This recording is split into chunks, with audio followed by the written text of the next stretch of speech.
Coming up next on Bear News, we've got information on what students are doing to spread awareness of sexual violence. I've got some very interesting yet exciting set of highlights for you later on in sports. And it's finally feeling a little bit like October outside, but tonight might feel a little bit like December. I'll give you all the details in weather. We've got all that and more on this episode of Bear News. Stay tuned.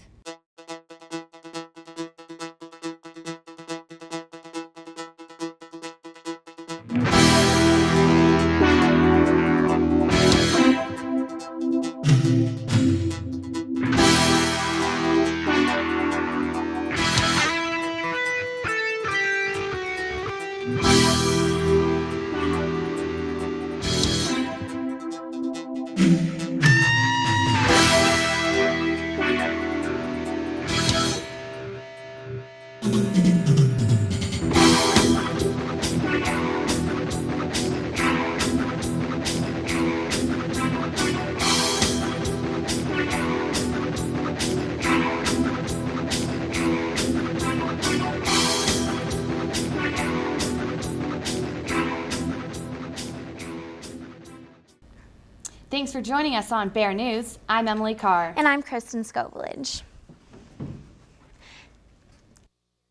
Semester, the UNC community participates in a worldwide effort to raise awareness of sexual violence. Reporter Kyle O'Neill has the details of this year's Take Back the Night event.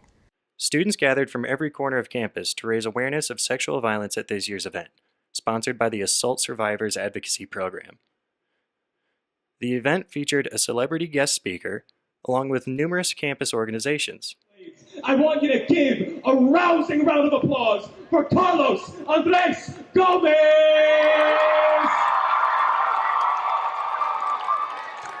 So our guest speaker this year is Carlos Andres Gomez, and he is a poet, a speaker, an author, an actor. And prior to actually focusing on his poetry and speaking, he actually worked as a social worker and also worked in a school as a teacher. And so we thought that he had this very nice blend of both being very grassroots and the slam poetry, but also having a very nice message behind him, that he speaks a lot on masculinity and what men's role can be in stopping rape. Everyone is so vibrant and so alive and so beautiful and so present and so not on Twitter right now, and that is damn inspiring. When a woman's body is a riddle, to solve or seal the answer for. After the rally, students marched across campus to spread the word of sexual awareness through a series of signs and spirited chants.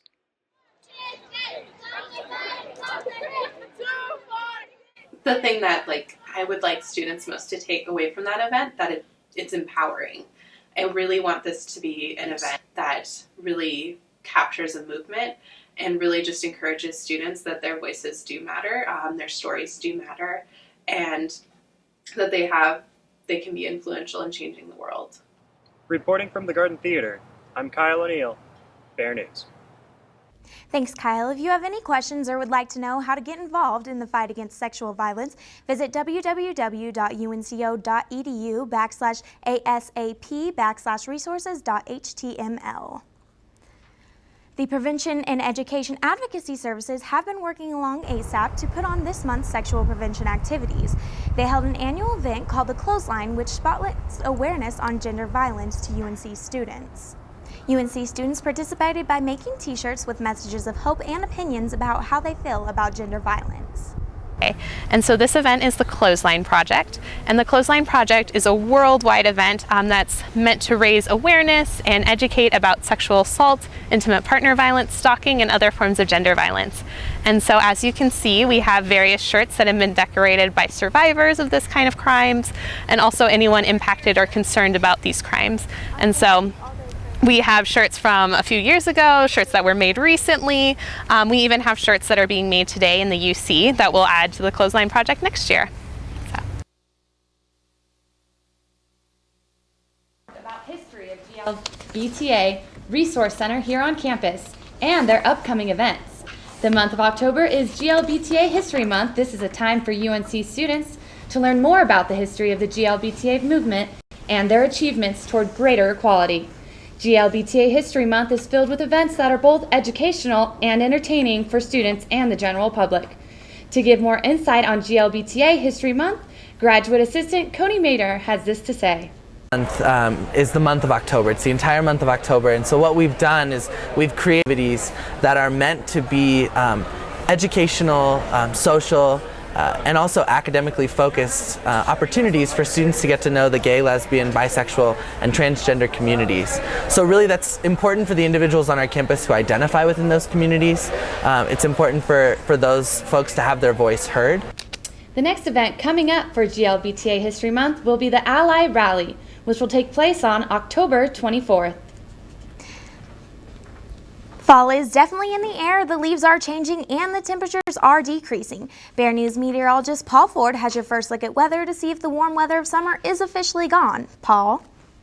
Well, it's still a little too early to say if the fall weather or the summer weather is officially gone, but today it's been quite chilly as we are at our high right now at about 46 degrees.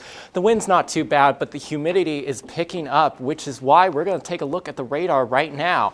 As you can see right above us, this cold front is moving in through Colorado, and there's a little bit of snow heading straight into Fort Collins right now, but we're going to be looking at that in a little bit in tonight's outlook and the weekend forecast. Back to you guys. Thanks, Paul, and we hope the weather will cooperate for the Alcohol Awareness Week's activities next week. On Monday on the UC first floor, they are going to have the bottle wall. On both Tuesday and Wednesday, they are going to have the event Did You Notice Me Last Night from 10 a.m. to 2 p.m. on the West Lawn. And then on Friday from 3 to 5 p.m. in the Bishop Lear Field, they are going to have a 4K walk and run. Stay up to date with Bear News to see all what happens with that event. Coming up after the break, we'll take a look at the movie Rush. Stay tuned, we'll be right back. For this week's movie review, we'll take a look at the fast-paced movie Rush. Estelle, is it real good? Yes, Christine. Rush is not only about asphalt and roaring engines. It first tells the story of two famous Formula One drivers during the Rowdy World Championship of 1976. Niki Lauda and James Hunt were the two perfect opposites. On the one side, we have this English playboy, party man, alcohol and girl lovers, played by Chris Hemsworth, and on the other hand, we have the cold and stubborn Austrian pilot, full of sarcasm, played by the incredibly similar-looking actor Daniel Brühl. The movie focuses on the special relationship between these two men that strongly influence the atmosphere of the race. They don't exactly get along, but they need each other to be at their best. Their strong spirit of competition leads to a dramatic accident on the Nuremberg circuit. The accident causes Niki Lauda to be disfigured for life. Daniel Brühl is known for his rigid roles as a soldier in war or historical movies like Inglourious Basterds or Goodbye Lenin, whereas Chris Hemsworth is famous for acting in Thor or The Avengers, for example. The choice of the actors here were very smart. The biopic, directed by Ron Howard, successfully gathers amazingly reconstituted racing scenes and personal moments of the two main characters. The movie, however, irregularly switches between James Hunt's and Niki Lauda's lives, sometimes getting the audience lost or bored. It is still very pleasant to watch, as the images are fabulously aesthetic. Please fasten your seatbelts. Thanks, Estelle. Well, if you're looking for a good way to pass the time with your phone, Bear News meteorologist Paul Ford has two very simple games just for you in this week's App Wrap.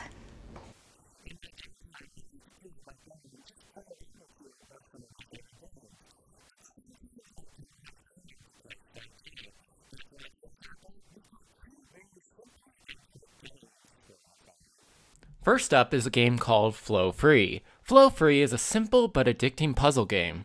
The object is to connect the colors to one another with what they call pipes to create a flow. Pair all the colors together and you will cover the entire board and beat the puzzle. Sounds easy, right? Not quite. If you let any of the two paths cross, the pipes will break and you'll have to reconnect the colors. Or you can do what I do and restart, as I need to make sure I have a perfect run each time so I can get the star at the end of the level.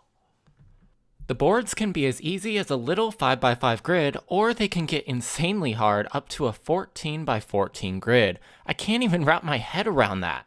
It's a fun little puzzle for your brain, and it's free for both the iPhone and Android. Our second game is called Dots. The concept is based on your old school connect the dots that you used to do when you were younger, but you've never seen it like this before. All you have to do is connect the dots of the same color, and you'll clear them from the board. You can get more points for the more dots you connect, and you can even clear all of one color by making a square. But here's the catch. You only have 60 seconds to do all of this. If you don't like the rush, you could also play the moves mode that requires you to get the highest possible score in just 30 moves. This game is great to get your adrenaline pumping up for just about a minute, and it's also free on both iPhone and Android.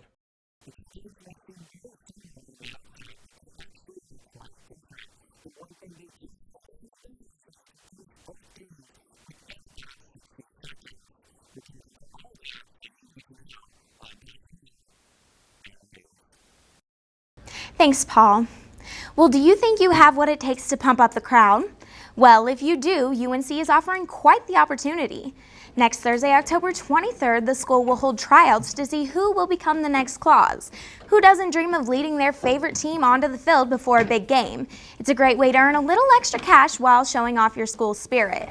Auditions will start at 7:30 p.m. and are open to all UNC students. Bear News will continue to keep you updated on the new Claws. All right, Paul. Well, this weather has been really unpredictable lately, which is normal for Colorado. Can you make any sense out of it? Well, Emily, I'll do my best. As you saw earlier, there's a snow system just to the north of us, but I'll let you know if Greeley is a part of that in just about 60 seconds. Welcome back to Bear News. I'm meteorologist Paul Ford. Looking at the temperatures around Colorado right now, you can see the cold air in Wyoming right now, and that will be moving into Colorado as we hit the next 24 hours. But right now, Colorado's around the 40s and 50s right now. We're looking at 48 in Denver, some 50s if you head to the south, and even some 60s if you head to our southeast corner.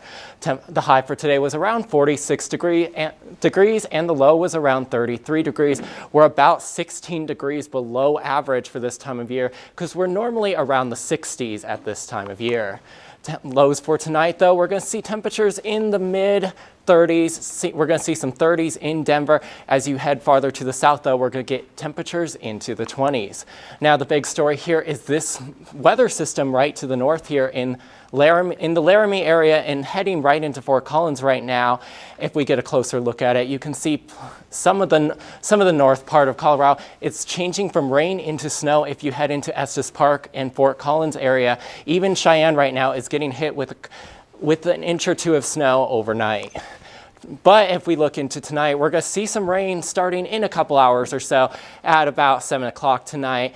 And as we get colder, we're going to drop down into the 30s into midnight as we drop down to about 36 degrees. And that rain will slowly shift into snow. And you still may see a little bit of snow at 7 a.m. this morning. Now, if you look at the watches and warnings right now, we are actually not under a winter weather advisory here in Weld County right now. But everywhere around us, keep an eye on our Facebook page, though, as that may change anytime soon. Now, looking at the forecast for tonight, though, it's going to be for tomorrow, we're going to see a high of about 48 degrees. There will be a chance of rain and snow before 9 a.m., but that should be clearing up, and we should have some clear skies after that time. We will see a little bit of wind action with winds coming from the northwest from 5 to 13 miles per hour. As we head into Saturday and Sunday, we'll be seeing some beautiful skies as we will be into the 60s. And one thing happening this Saturday is the football game against UC Davis. We might have some wet ground, but it will be beautiful skies out there. If you get out there for the tailgating, it will be around the 50s, and we will climb to about almost the 60s as we kick off into the end of the game. The rest of this week, we're going to see temperatures in the 50s and 60s. We're going to see some clouds here and there, but luckily we're going to have no precipitation. Now we're off to Rachel with the sports. Thanks, Paul. Coming up next, hockey is back for the Bears. Hear more about the team after this break. The UNC football team looked to put an end to their 5-game losing streak last Saturday as they hit the road to take on Idaho State. The Bears fell behind early after the Bengals scored a touchdown just 2 minutes into the game. After another touchdown in the second, the Bears fell to an early 14-0 deficit. Late into the third, Bengals quarterback Justin Arias connected with Luke Austin for a touchdown for the third time in the game. Arias would finish the game with 4 touchdowns and 375 yards passing.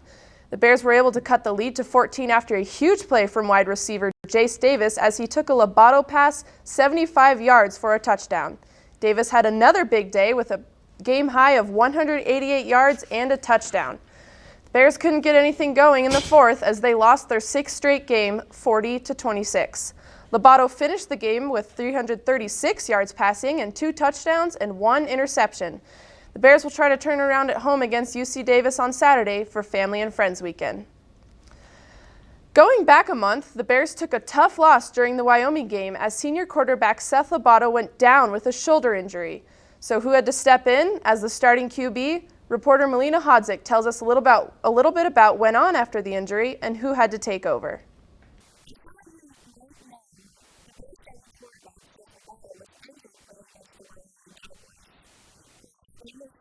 None other than backup quarterback Tim Tanzik. After Lobato went down, Tanzik stepped into play against Wyoming and started the 2 following games. I asked Tanzik what the hardest part about filling in as a backup was.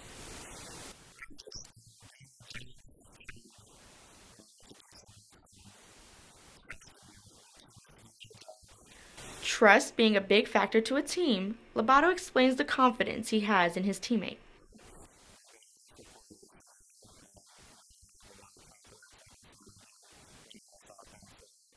All-star, vocal leader, captain, Tanzik explains to us the vital role Lobato plays to the team and himself.